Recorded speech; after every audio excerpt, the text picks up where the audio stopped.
தெருநாய் விவகாரத்தில் உச்சநீதிமன்றத்தில் தமிழ்நாடு அரசு தரப்பில் பிரமாண பத்திரம் தாக்கல் செய்யப்பட்டிருக்கிறது. ஏற்கனவே பிரமாண பத்திரம் தாக்கல் செய்யாத மாநிலங்களின் தலைமைச் செயலர்கள் நேரில் ஆஜராக வேண்டும் என உச்சநீதிமன்ற நீதிபதிகள் உத்தரவு பிறப்பித்திருந்தனர்.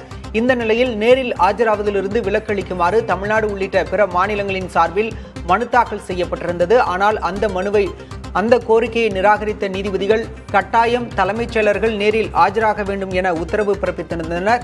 இந்த நிலையில் தற்போது அது தொடர்பாக பிரமாண பத்திரம் தாக்கல் செய்யப்பட்டிருக்கிறது. விவரங்களோடு செய்தியாளர் ராஜீவ் இணைந்திருக்கிறார். ராஜீவ், கூடுதல் விவரம்.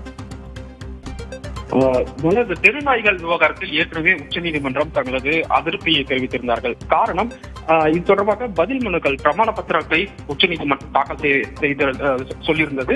அனைத்து மாநில மற்றும் யூனியன் பிரதேசங்களும் பதில் மனுக்களை தாக்கல் செய்ய வேண்டும் என உத்தரவிடப்பட்டிருக்கக்கூடிய நிலையில இன்றைய தினம் உச்சநீதிமன்றத்தில் தமிழ்நாடு அரசு சார்பாக இந்த பிரமாண பத்திரம் தாக்கல் செய்யப்பட்டிருக்கிறது.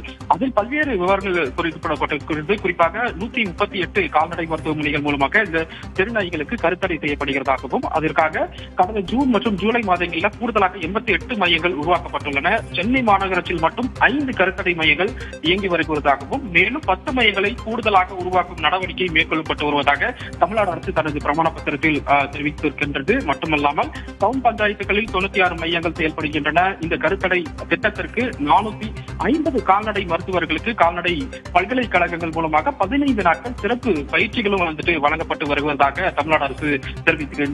இது தவிர 500 உதவி மருத்துவர்களும் 500 உதவியாளர்களும் பயிற்சிகள் வழங்கப்பட்டிருக்கின்றது.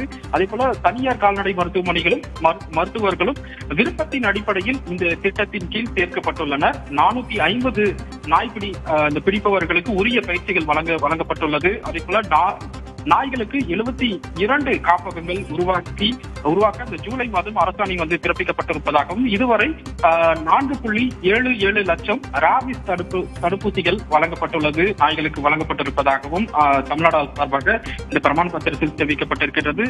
மேலும் கைவிடப்பட்ட நாய்கள் உள்ளிட்ட விலங்குகளின் நலனுக்காக 2002ஆம் ஆண்டு முதல் 2023 நிதி ஆண்டு முதல் 33 கோடி ரூபாய் ஒதுக்கீடு செய்யப்பட்டுள்ளதாகவும் இந்த ஆண்டு மட்டும் 25 கோடி ரூபாய் ஒதுக்கீடு செய்யப்பட்டுள்ளது என தமிழ்நாடு அரசு தனது இந்த பிரமாண பத்திரத்தில் தாக்கல் செய்திருக்கின்றது. உச்சநீதிமன்றத்தில் தொடர்பான வழக்கு விசாரணையின் போது உச்சநீதிமன்றம் இந்த விவகாரம் மிக மிக முக்கிய விவகாரம் என்பதாலும் அதே போல சம்பந்தப்பட்ட மாநில அரசுகள் மற்றும் யூனியன் பிரதேசங்கள் நடவடிக்கைகள் எடுத்திருக்கின்றது. அதே போல இந்த விவகாரத்தில் இது போன்ற அந்த வழிமுறைகளை வகுத்திருக்கின்றது போன்ற விஷயங்களை கேள்விகளாக இருக்கின்றார்கள். அதற்கு பதிலளிக்கும் விதமாக தமிழ்நாடு அரசு சார்பாக இன்றைய தினம் இந்த பிரமாண பத்திரம் தாக்கல் செய்யப்பட்டிருக்கின்றது. விவரங்களுக்கு நன்றி ராஜு.